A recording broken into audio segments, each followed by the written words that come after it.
name is Attorney Walter Knott. We're going to continue our analysis of the Supplemental Security Income Restoration Act, and we're going to be going through using my brain as an attorney, master's, doctorate, all that jazz, to basically sum up and put it in simple speech, if you will, an older phrase, so that you understand specifically what they're getting at. We just finished up the whole increasing the 75% of what you get per month on SSI up to 100%. We even did an analysis at 133%, at 150%, so that you could see financially how much it would cost to just do those things. And what we learned was that in order for you to basically have more than double what you had, it would only take $6.5 billion.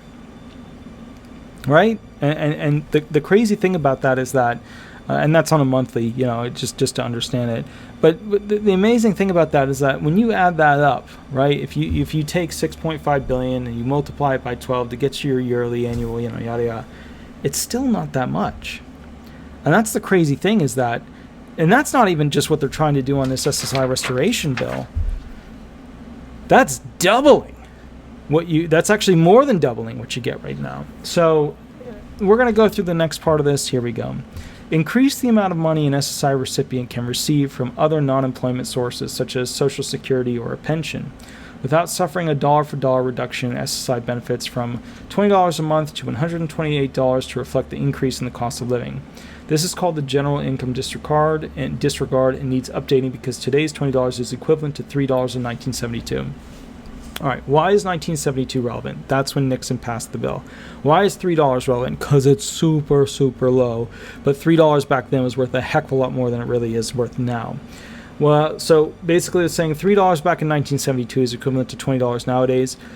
Maybe financially it is as an analytical, kind of metric. But I think if we really think about that, if we had to go to Walmart and buy something for $20, I think back in 1972 we would get something of higher quality, with a longer value, right? It would last longer, with the ability to have repairs and not just have to replace as an option, that we could use, and enjoy, and 10 years down the line, 20 years down the line, get rid of it. Whereas nowadays we'd buy something for $20, we'd use it for 3 months, and then it would break, and the warranty would already have run. So, and that's something to consider here. What does $3 really buy back in the day? What does $20 buy nowadays? And the reality is this: $20, it buys junk. It mostly buys junk at Walmart if you wanted to buy something. It's not even going to buy the better stuff. There was a time, 10 years ago, it could buy some good stuff, but not anymore. $3 back in the day, you could actually buy something with that would last a long period of time. And here's the thing. We don't ever look at all of the metrics that are important. Was it made in America? Did it last a long time? Were the things that were the raw resources, did they come from America? Was it assembled in America? That was all true in 1972. Currently, it's hard to find stuff that is made in America for $20.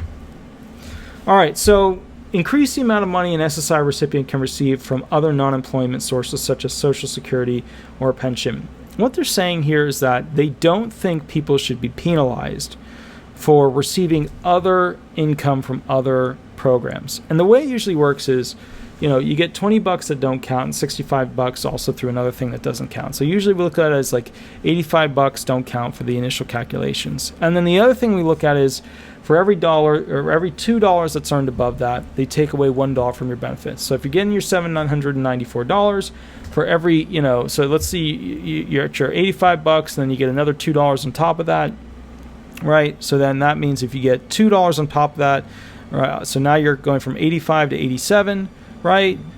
That means they're going to take away $1 from your SSI benefits, right? So for every $2 you earn above, your $85, they take away $1. So it's actually not set up to have people try to succeed, get out, get more money, get another job, try. I mean, you could say the Ticket to Work program is that, yeah, okay. You could say the trial work period is that, yeah, okay.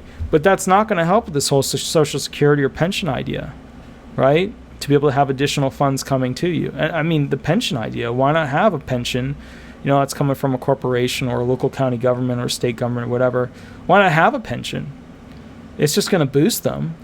Right? And the only time it really hurts the federal government, and it does hurt when it's a state or it's another thing, but, if it's coming from a private company, why not let them have it? They'll live a higher standard of life. So what they're arguing here is not the sense of we're going to give you more money. It's the sense of we're not going to restrict you as much from receiving other sources of money. And that's incredibly important because, a penny saved is a penny earned kind of gig. And this is the, penny saved kind of gig. So this is called the general income disregard and needs updating because today's 20. Okay, so the whole point of this section is to explain why people should be allowed to receive from other income sources. And the whole idea behind this is that they're trying to figure out a way to get people even more money. So their idea is, all right, we want to increase their $794 to essentially the 100% poverty rate. So at 100% poverty rate, you take $12,880 and you divide it by 12, and that equals $1,073.33. The idea is not having a person be at that $794. Now, that's step one. We go ahead and we increase their benefit. But step two of this whole process is, okay, how do we get other things that we're going to pay to them that normally we would reduce their benefits by to increase their benefits and not hurt them further? What's interesting about this is that in the argument over here, where they were arguing about, the briefing, the whatever, the this, the that, the facts, they argued that there was a promise created by supplemental security income, which there was, which was essentially to keep those who were disabled without, having worked much or worked at all before, or the elderly over 65. It was to keep them above a certain level, keep them from becoming homeless, keep them from being deprived of the basics that a human being needs in America.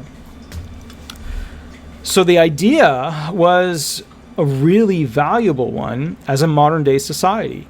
You are no longer going to just live in this, you don't work, you don't eat society. You are going to live in if you can't work, right, you're disabled or you're above 65 and, because the different rules apply then. If you can't work, right, then we as a society will create a social net that holds you up to the bare minimum, which unfortunately is 75% of the poverty rate, which another way of putting it is 25% below, the baseline. That's the reality of it. So what you're looking at here is a situation where they're saying, okay, can there be other programs that feed into this person to help them get above even that $1,073.33? And that's what this supplemental security income restoration bill is trying to do.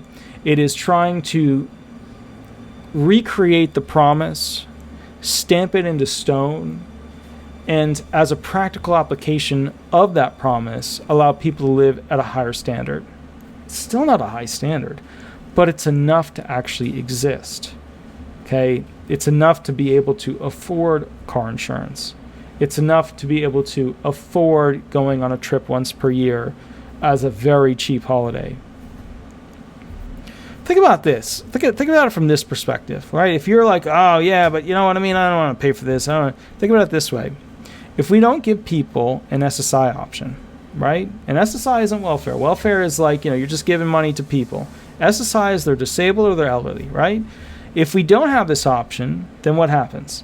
Well, then we have the elderly being miserable and not being able to, survive in a dignified manner. We have the disabled and the blind essentially having to steal to be able to feed themselves, right? There's no net to keep these people living some form of dignity. And it's only about 8 million people. Now, 8 million people is enough to change an election, but it's only about 8 million people. So, and I know that's a big number. There's arguments for that as well, saying, oh, that's a huge number. That's, hey, and I get that. But think about this. You're either going to have, let me give you an extreme version of that. We have Billy. Billy was abused as a child. Billy was physically abused, sexually abused, and by and through that, he liked to torture people as he grew up. Billy has learned how to evade the police from those who tortured him when he was a child. Billy now has created a system and a way to feed his inner emotional problems by torturing people that he meets that are going on country trips. They're going on trips to go ahead and see beautiful and unique places out in the wilderness. He captures them, and unfortunately, Billy does terrible things to them.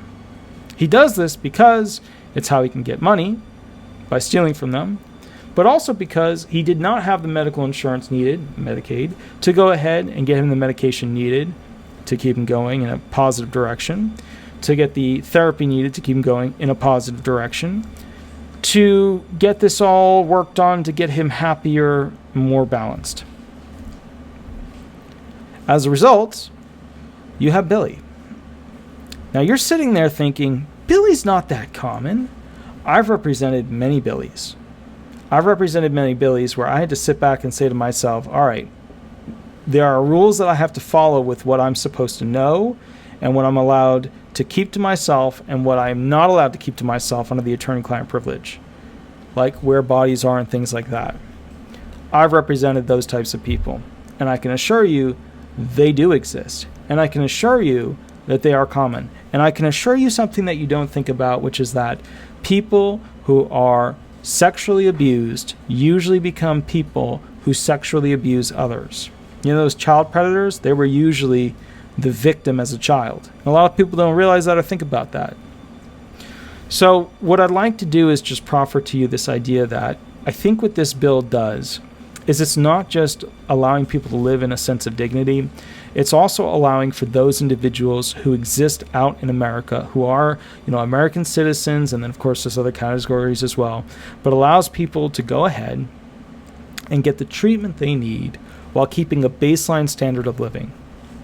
That way we don't end up with the Billy situation, where people are truly getting hurt in a criminal sense, where they're getting attacked, beaten, etc. This is crucial, and I don't know how to really put it into your mind that you should be for this, but other than the fact that some people one day that you love might need to go on this, let me give you another example. Hillary is somebody who was a young child, horrible ADHD, really bad. She has it at the severe level. She can't finish school. She basically has a boyfriend that abuses her. She gets pregnant all the time. She's now on her 4th kid. Hillary receives SSI payments, and she barely gets by doing her thing. She gets some medical treatment as needed, and she continues forward. The other option is Hillary is used as a prostitute who is used in videos, still at a young age, and abused, horribly mistreated, ends up in a terrible ring situation of criminal activity, and ultimately passes away due to the abuse of one of the people who basically purchased her, we'll just call it her work product. That is a real person. That is a real person. Obviously, the name is different. But my point is this. Actually, both of them are real people, and I've represented both of them. The point is this, because, you have the one that got on and one that didn't have any. In order to keep the worst evils from happening to human beings, we have to give them a basic fundamental net that holds them up to a certain point. These are not people sitting at, Ruth's Chris, the steak restaurant, or other steak restaurants, living the dream. They're people who are buying the cheapest food to be able to survive, hoping that the rent doesn't go up too much on the trailer, on the micro post stamp lot that they're renting. You know what I mean? So, anyways, guys, Attorney Walter Knott, I hope all is well. I'll catch you a little bit later. Please remember to subscribe, or leave 5-star reviews. The 5-star reviews really help me compete against other law firms that are like these bigger, big box firms. Other thing is, every Thursday I donate 2 hours, 8 to 10. I go live. And the bottom line is this. If you have any questions, that's when I donate 2 hours, 8 to 10 Eastern Standard Time live on YouTube. So call me on Thursday if you have any questions. All right? Have an absolutely wonderful day. We'll go from there, and thanks so much. Bye-bye.